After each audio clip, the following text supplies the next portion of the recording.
अस्सलाम वालेकुम दोस्तों। तो बताइए, आपने कभी मट्टी का हलवा खाया है? नहीं खाया? अच्छा, तो आज हम आपको दिखाने वाले हैं अपने काफ़ी सारे फ्रूट प्लांट्स। तो आगे चल के आपको वो भी दिखाएंगे और उससे पहले कुछ प्रोसेस करेंगे, वो भी आपको दिखाएंगे। वो भी नोट कर लीजिएगा किस तरह होता है, और उसकी कुछ टिप्स, उसके बारे में मालूमात डिटेल के साथ मैं शेयर करूँगा। आप वीडियो को एंजॉय करें और साथ साथ सुनते रहें कि मैं क्या कह रहा हूँ। तो चलें जी, शुरू करते हैं। आज हम बात करने वाले हैं एक ऐसे तरीके की जो आपके प्लांट्स की तादाद को बिना बीज के बहुत आसानी से बढ़ा सकता है। जी हाँ, हम बात कर रहे हैं एयर लेयरिंग की, एक पुरानी लेकिन बहुत ही पावरफुल टेक्निक, जिससे आप अपने प्लांट्स को मल्टीप्लाई कर सकते हैं। तो चलें शुरू करते हैं।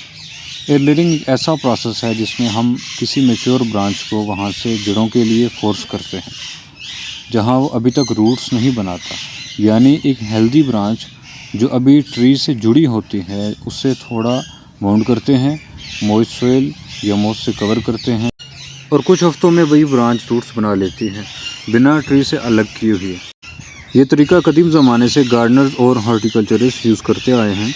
सबसे बड़ा फ़ायदा ये है कि आपको फल देने वाला प्लांट जैसे कि तैसा नया प्लांट मिलता है बिना किसी बीज के। तो अब बात करते हैं किन दरख्तों पर काम करती है एयर लेयरिंग।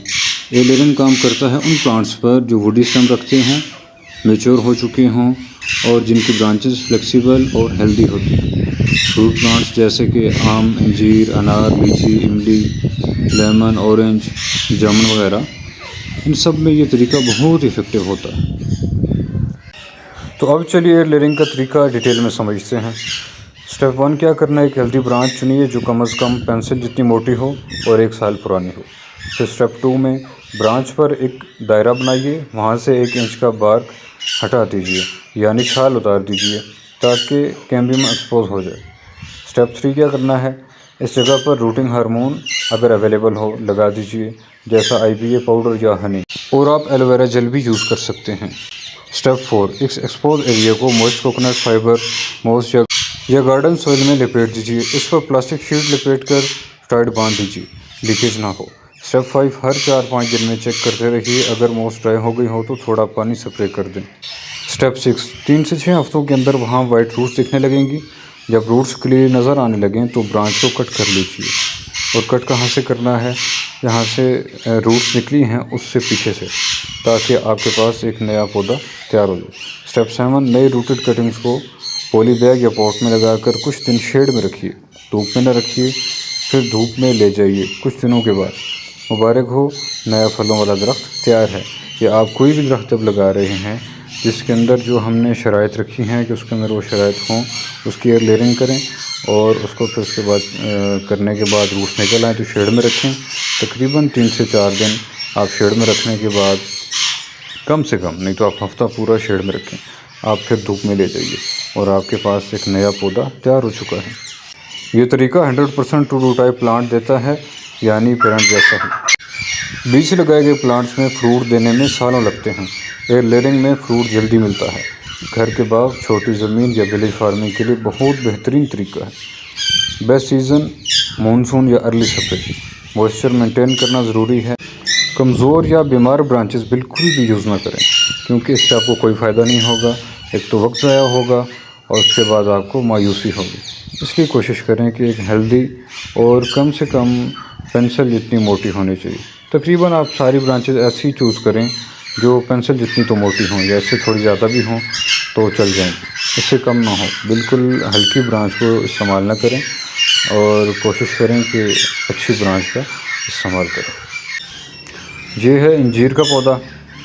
तो ये सबसे फेवरेट चीज़ है मेरी, क्योंकि सबसे ज़्यादा जब मैंने देखा कि अंजीर पे ज़्यादा परिंदे आते हैं हमारे इस बाग में, जहाँ पर तरह तरह के फ्रूट लगे हुए हैं, तो यहाँ पर पैरट्स भी आते हैं और उसके अलावा हर किस्म के परिंदे यहाँ पर तकरीबन बनाते रहते हैं। ये लीमू का पौधा है, 2 पौधे लगे हुए हैं, एक देसी लीमू है और ये चाइना लीमू है। तो इसके ऊपर आप देख सकते हैं, अगर आपको नज़र आ रहा हो, अभी ग्रीन है फल सारा, इसके ऊपर काफ़ी ज़्यादा फ्रूटिंग हुई हुई है जो हम यूज़ भी कर रहे हैं साथ साथ। तो इसके साथ साथ आपको मैं दिखाता हूँ अमरूद के पौधे, जैतून भी आपको कुछ दिखाएंगे। उसके साथ ये आलू बुखारा आप देख सकते हैं, इस पर बहुत अच्छी फ्रूटिंग होती है। जब आप फ्रूटिंग होगी ना तो आपको तब भी ज़रूर दिखाऊंगा मैं। ये पौधे दोबारा आपको सारे इंशाल्लाह दिखाए जाएंगे।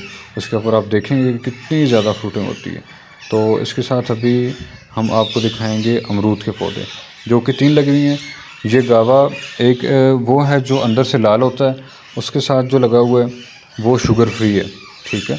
और जो तीसरा है वो शुगर वाला है। तो जिस किस्म का आपको चाहिए वो मिल जाएगा। अगर कोई शुगर का मरीज़ है तो उस पेशेंट के लिए भी हमारे पास गावा मौजूद है। तो ये साथ आपको दिखा रहे हैं जी जैतून। ये हमारा पाकिस्तानी जो लोकल जैतून होता है वो है। इसकी भी फ्रूटिंग आपको दिखाएंगे, आपका दिल गार्डन गार्डन हो जाएगा कि कितनी ज़्यादा ये फ्रूटिंग करता है। और उसके साथ आपको अभी हम आगे एक दिखाएंगे। हमारे पास एक जैतून आया था टर्की से, तो वो इसके साथ ये इनके साथ जो ये मीठे माल्टे जो होते हैं जिनको हम मीठे बोलते हैं, ये उनका पौधा है। उसके साथ ये जो आप देख रहे हैं ये वो वाला है इम्पोर्टेड। और इसके ऊपर अभी भी फ्रूटिंग हुई हुई है, मानसून के अंदर भी इसके ऊपर फ्रूटिंग अभी भी है, लेकिन इतने मज़े की नहीं है जितनी सीज़न में होगी। तो इसी तरह आगे भी जैतून लगी हुई हैं। तो माशाल्लाह ये सारे ही पौधे हमारे पास फ्रूटिंग करते हैं। पहले जो हमारे पास हमारे इलाके में जो एप्पल था वो फ्रूटिंग सही नहीं करता था, इस बार फ्रूटिंग वो कर रहा है।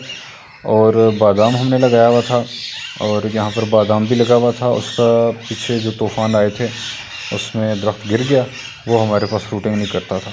हमारी लोकेशन तलागंग है, तो इस एरिया के अंदर ये पौधे हमारे पास एक हमने 2 देखे हैं कि प्रॉपर फ्रूटिंग नहीं करते। बाकी जो हमारे पास काली मिर्च लगी हुई है वो भी काफ़ी पुराना पौधा है, वो भी बिल्कुल भी फ्रूटिंग नहीं करता। अगर आप चाहते हैं कि आपके बाग में ज़्यादा फ्रूट्स ट्री हों बिना ज़्यादा खर्च के, तो एयरलाइन ज़रूर ट्राई कीजिए। ये नेचर का खूबसूरत और आसान तरीका है।